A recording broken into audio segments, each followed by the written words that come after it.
नमस्कार, सगळ्यांचं स्वागत आहे 7 बिलियन मेडिटेटर्स मध्ये. आजचा आपला टॉपिक आपण डिफरन्स समजून घेऊया मोटिवेशन आणि रिअलायझेशन.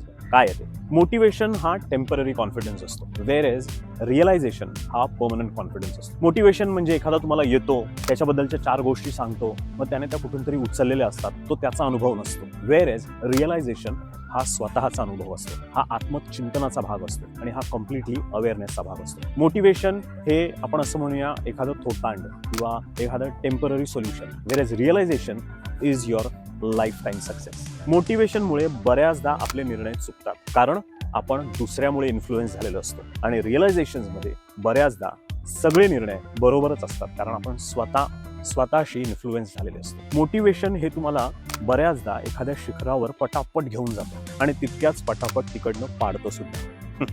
वेअर एज रिअलायझेशन हे तुम्हाला त्याच शिखरावर हळूहळू स्टेप वाईज नेतं आणि कन्फर्म नेतं आणि तिकडे नेऊन ते तुम्हाला स्थायी करतं.